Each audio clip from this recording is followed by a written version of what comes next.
Hey guys, what's up? It's me, Thomas. Today we are back here with Re-Res with another round of Just Bad Games. Today's game is Rogue Warrior, a ripoff of Tom Clancy. It's been a while since I've seen this, so don't remember exactly how this game was, but I don't remember Josh Scorchers like Bethesda fails. Don't remember the number, but oh boy. But hey, why don't we take a look back? If you still like Scott for more, hope you enjoy. Let's check out the Rogue Warrior. Rogue Warrior is a first-person action title created by Rebellion Developments and released to the PC, Xbox 360, and PlayStation 3 in 2009. Some may look at the cover of this game and go, meh, this just looks like a generic army warfare game. And from this, you'd be correct.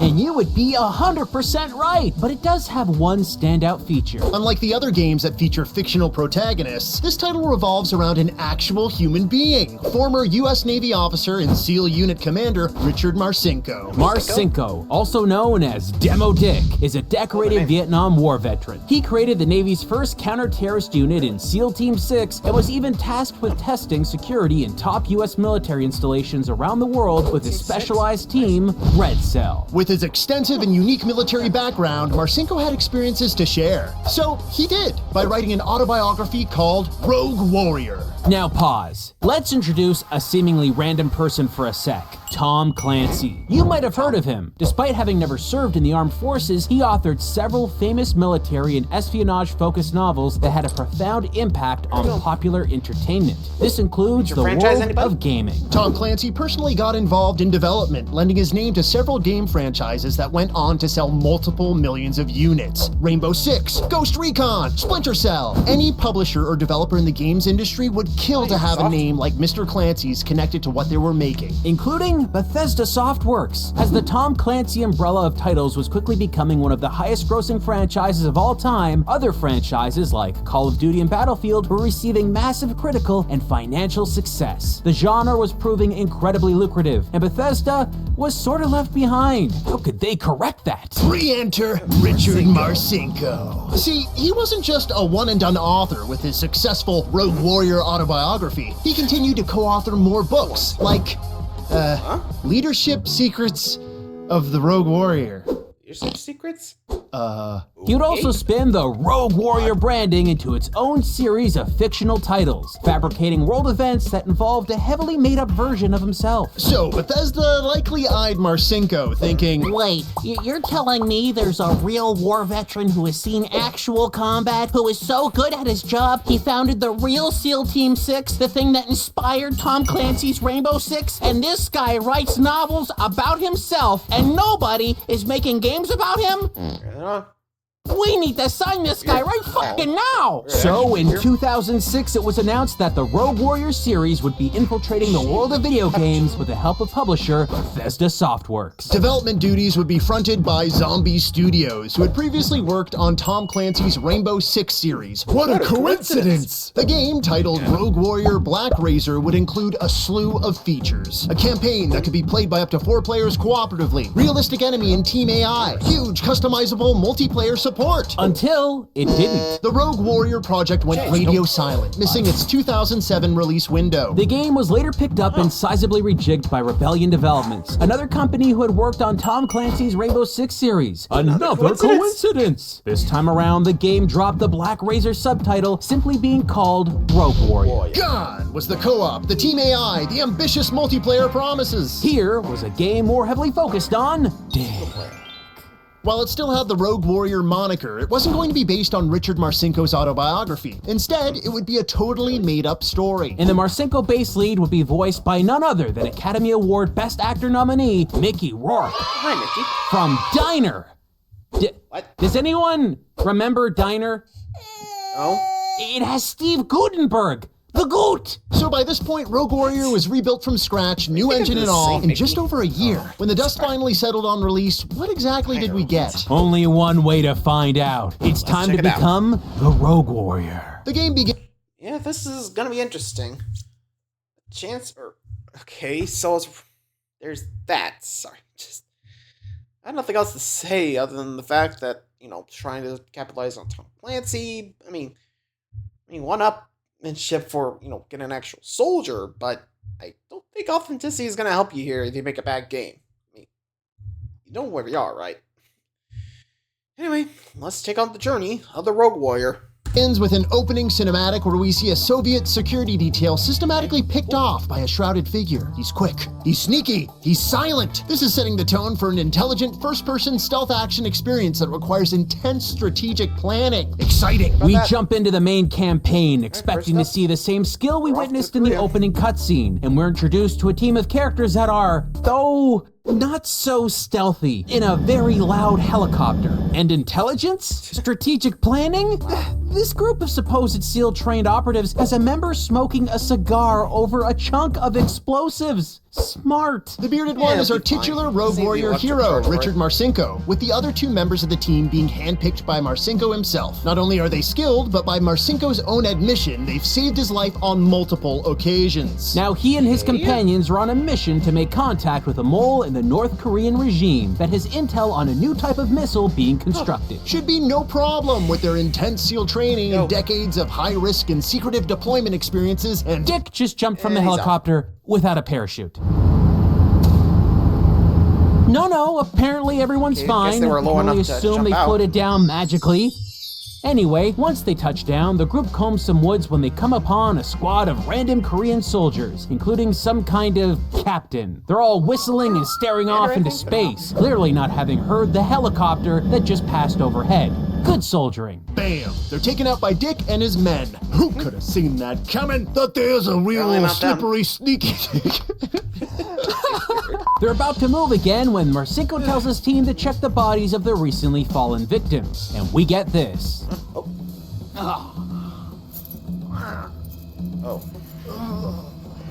Guys gonna move?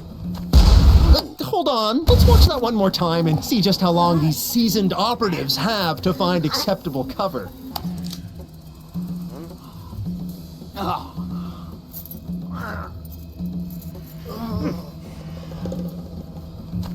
Only enough time to slowly huddle in, react cartoonishly, maybe watch a kettle boil. Demo Dick barely surveys the scene and decides to leave. Wait, shouldn't he check on his buddies that he himself moments earlier lauded for saving his butt on multiple occasions? Couldn't they be alive and just need some minor medical assistance? Likely, but no, Demo Dick barely glances back. This plot is going great. Let's get to our first bit of gameplay. Commander, this is Peyton. What's your status? It's a total goat fuck. Report. Fuck. No.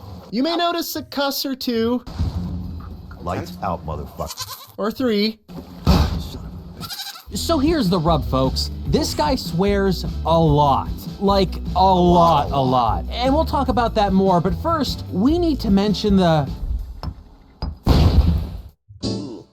Well, this. About 50 seconds from the moment you first gain control of Demo Dick, the game hard locks up. We had to restart the game multiple times just to progress past the first altercation. Kind of a strange bug, but hey, likely won't happen again, right? It's a total goat fuck. Moving Also, I think with the whole cursing thing might be due to, the gaming area at the time. I mean, I don't remember exactly, but there were a lot of games that were more like dark, edgy, that kind of shindig. I mean, there's like the Bionic Commander reboot, there's Shadow the Hedgehog, Infamous, Prototype, you know the ones.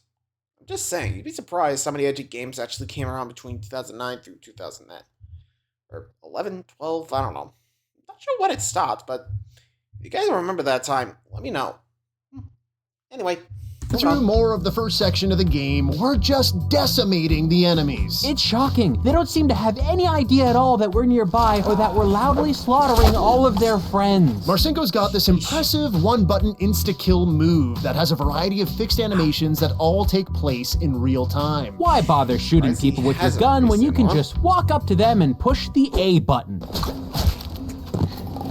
If you think these guys are oblivious, well, eventually we get to a fuse box that we destroy so we can sneak around in the dark. Demo Dick, being the stealthy ninja assassin he is, decides that this is the perfect time to scream. Chew on this. Dead. The enemy is a few feet away, totally stumped. You see what's thought he happening heard here, that, right? okay. Demo Dick is trying his best Sam Fisher impression, but Tom Clancy's Splinter Cell, this ain't. In Splinter Cell, the player can use darkness, stealth, and tech in fun, well-executed ways. In Rogue Warrior, Well, you can stand right in front of a guy, in front of an open window. with lightning illuminating the room. And he still will not be able to see you. Eat your heart out, Fisher. Super stealth Demo Dick is so good, he could poke this guy's nose, and he'd still stay hidden. Genius. Past this section and just it's trying to on be to a Rambo. sniper sequence. Don't worry though, you probably won't get shot at as the enemies will block their own vision by aiming out of cover while trying to look through solid concrete. Demo Dick can't get a headshot if he can't see my head. Brilliant! You know what's not so smart, though? What was that? Limiting the main character to only 2 weapons while providing absolutely no indication of what weapons they might need moving forward through the level. Yeah, the game has a bad habit of having you come across a stockpile of weapons from which you can only pick up 2 at any moment. Trouble is, all the weapons act drastically different, and in some cases you won't know if you'll be able to find more ammo for that weapon moving forward. This seems like something the devs may have decided Yeah, whoops. because games like Call of Duty happen to do it, but they didn't know why Call of Duty did it in the first place, like limiting weapons to make for a more streamlined multiplayer experience. Well, sure, but doesn't Rogue Warrior have a multiplayer mode? Oh, it does, do. but nobody's actually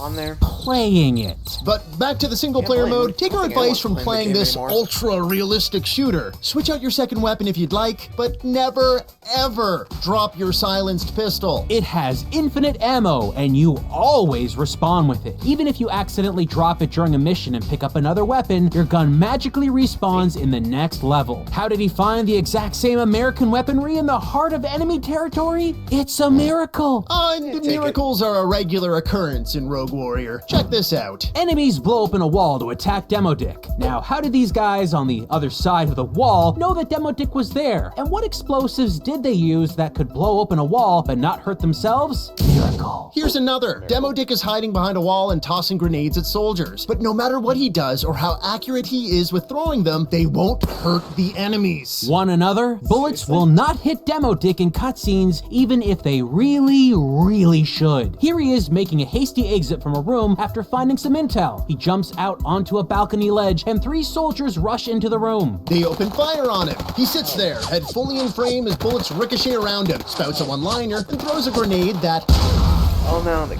Oh, sure. They only work when it's awesome, I guess. Was that a rope with a grappling hook just like sitting there ready for him to use this whole time? Who put that there? Oh, this game. There are no words. This was just the first level. After completing it, we find ourselves in an alleyway with a few more useless soldiers. And once we take them out, we climb up a ladder and...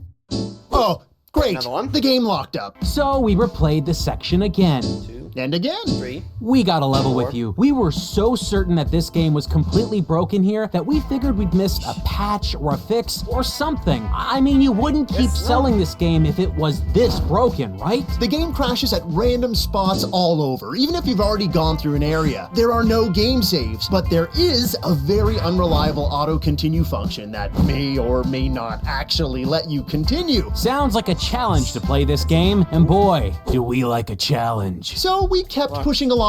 By this point, at the start of the second level, the game had crashed 11 times, requiring a 11. full restart. But eventually, and surprisingly, we did make it through. And that's when we discovered something amazing. North Korean future technology from 1986. Wireless keyboards and a CRT monitor with no PC tower in sight. All of this plugged into nothing. How do they do it? Other future technology includes force fields or broken aiming mechanics. Who knows? I can't aim downward. Now, around this part of the game, Demo Dicky finds one of the new missiles being built that he was sent here to uncover. Marcinko knows exactly how to deal with them, though. Yeah, that's right. He's gonna blow them the heck up. And how does a master of demolition attempt to detonate a bomb planted on a dangerous explosive missile? By setting the bomb up, running just slightly beside the missile hangar, and letting the thing go off. Lesser trained demolition aficionados hate him. After a massive explosion with a building crumbling just mere feet in front of Demo Dick, the camera awkwardly jump cuts instantly to Marcinko inside a vehicle driving away to somewhere. The very next thing we see is a soldier who should be primed and alerted due to a missile factory that had just been totally leveled. However, instead he's fixated on these 2 cans. A little can of pear Little can of tomato. They must be important, but we're not sure why. Anyway, he doesn't seem to notice or hear us walking around at all, so... As we continued to play, we noticed that instant that's kill definitely animations bye. sometimes break the in-game world by switching out the position of the victim. Notice how the mechanic here is fixing a tire. As soon as you insta-kill the guy, he quickly jolts upright to a standing pose, several feet from the truck, and now he's holding a gun. Where did the gun even come from? This happens throughout the game. Yeah, it's clear that little time was spent on animations here. Not at all. The game falls in and out of wanting to You're be a optimized. stealth experience. For example, we need to take this guy out stealthily as to not alert anyone to our presence. What is our super silent takedown though? Chuck him off a bridge so he can scream like a banshee as he falls to his death. No alarm was raised. We're good. In fact, the only alarming thing in this game is how Demo Dick talks to his superiors. We mentioned the protagonist has quite Yeah, the dirty pie mouth mouth. earlier on, but some of the things he says to his superiors, they're just unbelievable. Report, Marcinko. What are you seeing out there? It's a goat fuck, Admiral. Your intel was bullshit. And sometimes, when he has no one to talk to over the radio, he just yells things at the top of his lungs while he's out on his super quiet, sneaky missions. Here's a choice gem written for and delivered by Academy Award nominee Mickey Rourke. Suck my balls, my hairy fuck big balls. Wrap them around your fuck mouth. You may assume Why? that this is all part of an inner monologue. It's guess not. Knock, knock. He's just shouting this to all the soldiers around him. The North Korean soldiers, who probably only speak, Korean. We soon found ourselves desensitized to the weird and awful things being spewed out of Marcinko's mouth, and our focus pulled completely to more of the ridiculous visual glitches in this game. Like our awesome instant damage ability. One bullet makes a door disappear completely from existence. Where did it even go?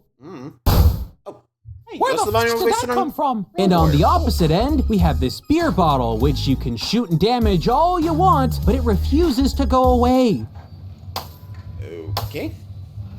How does this work? Maybe you're like us, starting to get a chuckle or two out of all this poorly implemented madness, but then we hit a wall of frustration that had us ripping out our hair. Folks, allow us to introduce you to the boat docks of death. In this section, waves of enemies from all over with seemingly perfect aim are hunting us down. This Wiped. difficulty spike is sudden and relentless. Running around, dodging and leaping through a hail of gunfire. Sure, maybe that could have been easy if we could jump. Oh, did we not mention that? Yeah, you can't jump in this game, making Really? No waist-high vaulting? divisions unpassable unless you walk around them. But don't worry, you can hide behind objects and emit cover fire. Yeah, but like we established earlier, cover fire doesn't allow you to aim properly, so good luck hitting anything worthwhile. You're struggling to play, you're angry, you can't see how this game could break down more. But how about this chestnut? The game crashed more times here than in any other point in the whole experience. It crashed over 15 times in this one spot alone. So you're looking at us, you're probably asking, why not switch over to the more stable PS3 or Xbox 360 versions of Rogue Warrior? Let me Well, guess. we can't, because those versions are no longer available on either console's digital store. The Steam release is the only one to have the gall to continue to charge you for this demo dick slop show. After multiple mind Woof. Okay, the fact that both Xbox and PlayStation were like, okay, let's get this off. I don't know how long it took for them to take it off, though I'm curious. I don't want to say go physical, but doubt that's gonna help. Actually, were they more stable? Because I'm curious now. I mean, I can't really, experience it myself since I don't have the discs. Anyway. bendingly cruel crashes and attempts, we beat the boat docks. Finally. This leads you to yet another fantastic cutscene. This in-engine cutscene shows Marcinko talking nonchalantly to his commanding officer over the radio as he runs and jumps onto a moving train. Hey, Demo Dick can't jump! His commanding officer says, Keep a low profile, asshole. We don't want to make any headlines. keep a low profile? Then not only did we blow up a missile base and kill countless people along the way, but 2 soldiers saw us jump onto this very train. So of course, you would expect a full army waiting, guns drawn, as anyone on or driving the train was surely notified of Marcinko's obvious presence. No problem. We get out in a chunk of land that's supposedly the border between North Korea and Russia. Why would we be so silly as to expect highly trained, vigilant armed forces here? How can we expect anything in this game to be done competently when they can't even make water look kind of like water? It's tinfoil covered with veins. Other textures like this gap in the wall disappear and reappear depending on how far you are away from it. But those weren't the only glitches. We stumbled upon some serious audio problems. Check out the sequence where we walk into a building. Suddenly all the sound just stops. Really? Okay.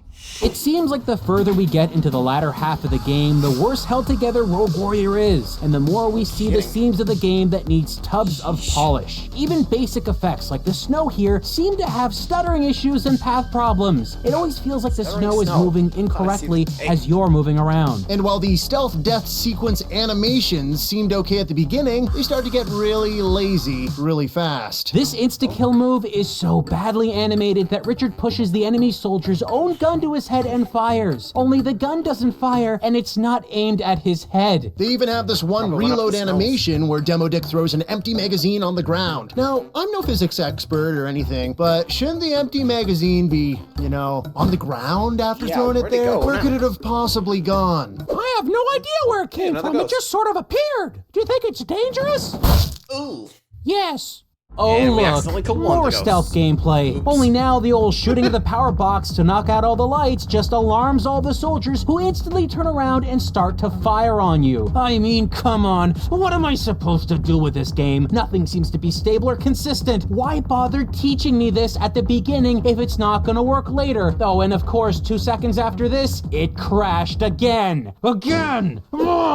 Maybe we should take a moment to revisit the plot and figure out what's happening so far. The missiles that were being built in North Korea have been shipped into Russia. So now our brave hero Demo Dickley finds a secret underground bunker in a building where he discovers that Russia is using these missiles as a strategic defense network. These can be used to knock down any incoming missile attacks that the US might fire against them. This effectively makes Russia missile-proof. He learns all this by scoping out some brand new high-def full-color flat-screen monitors, mid-80s Russia with that spicy HDR flex. Convenient for Richard too. So of course, he gets into another argument with his superiors over the radio, and he goes against their direct orders and decides, hey, this place needs to blow up. So does he set up one of his many packs of explosives on the console and get the heck out of the building? Of course not. He uses the Russian computer network he's never touched before, because I guess he's a hacker now as well, and sets a missile to blow up the building he's in. Oh, and instead of running away, he just goes deeper into the building itself, because that's safe. Look, we know what you're thinking, and yes, sending a missile to detonate the area directly where you're standing is a very bad idea. But instead of talking about that, let's watch and criticize how these missiles blow up instead. There it comes.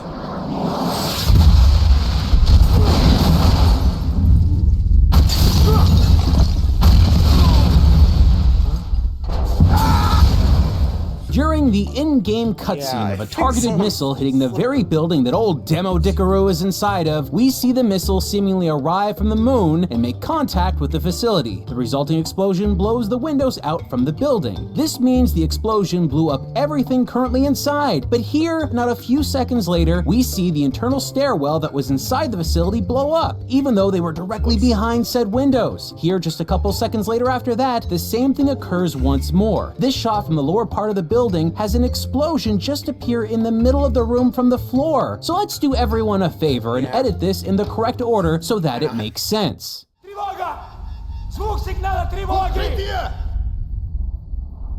it comes.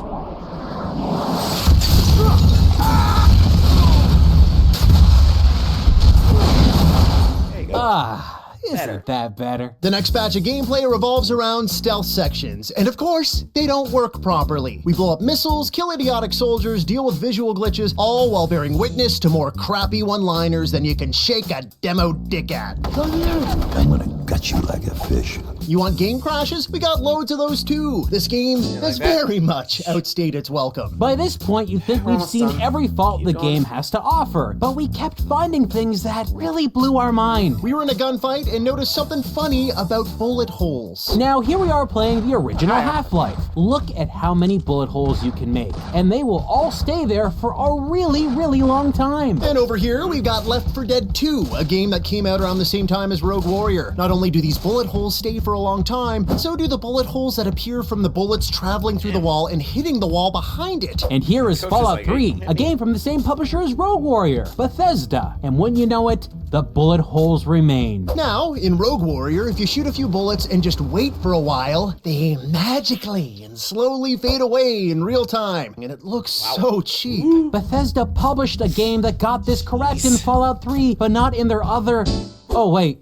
Fallout 3 just crashed. That's, unfortunate? Enough! After playing this game in a crap loop over and over, Demo Dick apparently needs a missile guidance chip off a submarine. I don't even know why, and I don't care anymore. The guidance chip, which typically would be secured somewhere inside the submarine, is on the outside of the vessel. So anyone could just walk up to it and take it, like Richard is doing right here. Demo Dick blows up more bombs after picking up the chip because why not? And just a few hundred feet away from the heavily armed and highly guarded military base, a recon team just casually drives a boat up to, and I can't stress this enough, a highly armed and highly guarded military base with absolutely no interference from anyone. They pick up Richard Marcinko, who has been laying a conga line of dead soldiers and exploded buildings from North Korea to Russia, and has just stolen a highly advanced chip from a military base that I can still see in the background, and nobody is gonna shoot at them. Really? Really? How is this man so lucky? How? And it just sorta ends right there as the boat slowly puts away. Oh yeah, that makes sense. boy. A naval docking station, and no boats or subs to go after this international terrorist who constantly defied his superior's orders. He actually drops a line about getting out of a court-martial when he hands over that submarine chip. What a man. What a hero. This first-person shooter is astonishing. An amazing crash landing of an attempt at trying desperately to take Still, you get the Richard idea. Marcinko and rebrand him as a Tom Clancy surrogate. Rogue Warrior is one of the most crude, nonsensical, frustrating, and unstable games we've ever played. This game crashed a over lot. 44 times, making it a treacherous jaunt to complete this horrid journey. But it all ends on a high note. One final beautiful moment that captures all the horror and uncertainty of Rogue Warrior. A credit sequence with a spoken word rap song performed by Demo Dick himself. Really? I'd see mother. Anybody home? Hey, daddy's here. Come on. Glad to see me. Send me the bill, motherfuckers. I'm over here, face. Again, that 2009 style there. Sorry, folks. Just everyone's Quiet being day at itchy. The office is about to get severely up. Bethesda, remove this game from Steam. Please. Because It's just bad. Yeah, even I have to agree. This is just one game that just needs to stop. Ugh. You know what I mean? Well, anyway, what do you guys think? Honestly, I'm just hopefully this one just goes away. Don't have to think about it anymore. Just go. Anyway, till next time, guys. Thanks for watching. Adios.